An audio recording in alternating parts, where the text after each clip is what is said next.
Hola amigos, ¿qué tal? Stuart here from Spain Speaks with a year in review video. We'll talk about some of the main stories that have been dominating the press over the last 12 months in this country as we wrap up 2023. So let's go. Now I'll get the weather out of the way. As you can see, a sunny day, but it is very, very cold. Currently 2 degrees Celsius.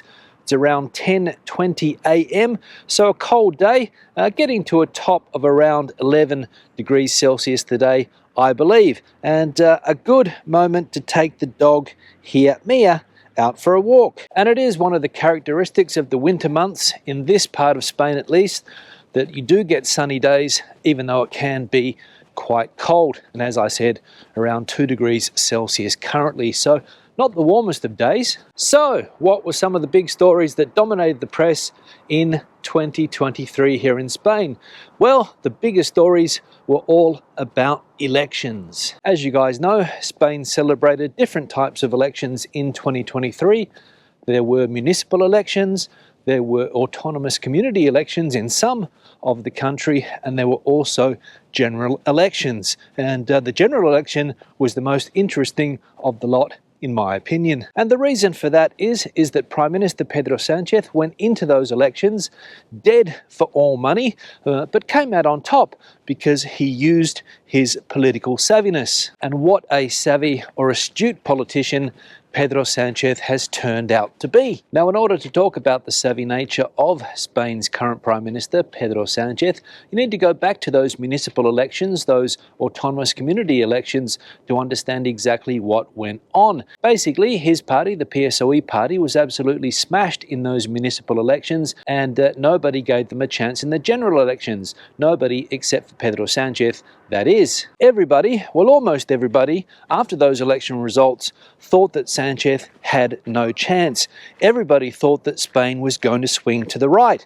But unfortunately, that was also part of the problem. Because not only did the main opposition party, the Partido Popular, do well in those elections, but also the extreme right-wing party, Vox, and that was very significant. Significant because the rise of this right-wing party, or extreme right-wing party, Vox, gave Pedro Sánchez the ammunition that he needed, the ammunition of fear. And basically, he managed to convince enough people that that fear was real, and that influenced their voting on the 23rd of July in those national elections. And suddenly, all of the things that had turned people off Pedro Sánchez previously, for example, doing deals with Catalonian nationalists, were secondary to the fear of the far right. And even though Pedro Sánchez and his political party weren't the most voted for party, on the day of those elections, he managed to get enough votes to be able to form government with different, smaller political parties, and that's what happened. But unfortunately, the main opposition parties here in Spain didn't accept the loss at the ballot box back in July very well, and they've been going on about it ever since, unfortunately, in my opinion. And over the last 6 months or so, politics in this country has really hit a low level. In fact, I don't think it's been at such a low level since 2012, 2013, 2014, when, as we know, the country was in dire straits. So hopefully in 2024, things will get better. I'm optimistic, but I've been optimistic before, and I've been let down. So hopefully this time, my optimism proves to be correct, but I'm not going to hold my breath. Now, another story that unfortunately spent too much time in the press, in my opinion, was the Luis Rubiales case, and unfortunately taken the limelight away from the Spanish women's football team winning the World Cup for the first time. This, unfortunately, as I said, stole the limelight from that victory. And this story, the Rubiales story, again divided the country. You had people that thought that Rubiales had done nothing wrong, that it was normal behavior, and then you had other people that thought that he was the worst person in the world for what he had done. And I reckon even now people are still divided on this. But what this story showed me is that Spain is a country is ashamed about its macho culture. And that macho culture through Luis Rubiales was on display for the world to see during that World Cup, especially after the team won the final. And it showed what a lot of people here in Spain have had to put up with their whole lives, this toxic macho behaviour. And if you haven't lived in Spain, you might not know exactly what I'm speaking about, but if you have lived in Spain or have had close contact with Spaniards, you'll know exactly what I'm talking about, the behaviour of the famous macho ibérico. And the Rubiales case showed that a lot of people here in Spain, not only feminists, not only women, but a lot of other people are fed up with this type of macho behaviour. A behaviour that some members of the male population here in Spain, and I'll repeat that, some members of the male population here in Spain think is still okay. They abide to a different set of rules to the rest of us. They can do whatever they want simply because they are men, and that's what people don't like.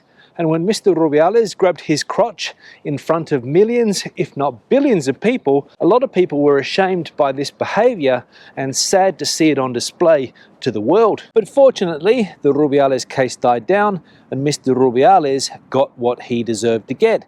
He lost his jobs, he lost his power, and I think that was the best result. But again, that's just my opinion. And it'll be interesting to see if the country as a whole has learned anything from this nasty event.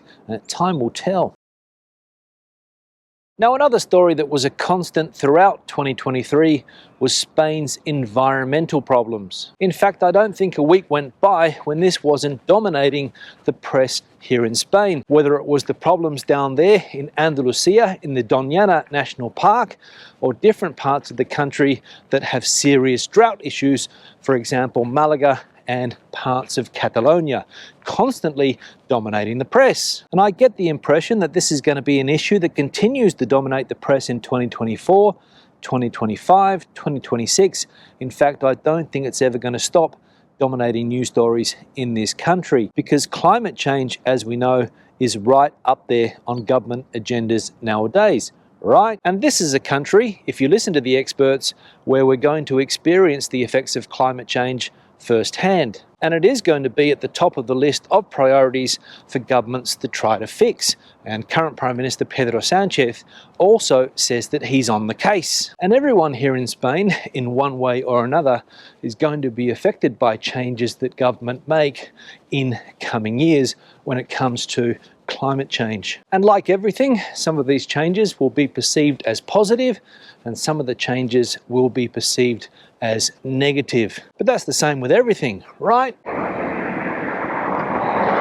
But by far the biggest story to break in Spain over the last 12 months relates to the word amnesty and the famous Catalonian amnesty that the government is currently organising. Now, if you're not familiar with this story, but I'm sure you are if you regularly watch these videos, it all relates to a deal that Prime Minister Pedro Sánchez has concocted in order to bring Spain's #1 fugitive, Carles Puigdemont, back to the country and basically wipe the slate clean for all of those people that tried to separate from Spain back in 2017. In fact, not only for what happened in 2017, but for the 5 years leading up to that event. Now, I've said this before and I'll say it again.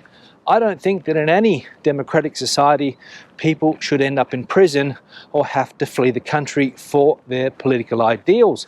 But what happened back in 2017 was an absolute disaster politically for the country, and it showed just how difficult it is for people to agree on things here in Spain. And it also highlighted, for me at least, how volatile things are politically in this country, and also how delicate things are from a constitutional point of view.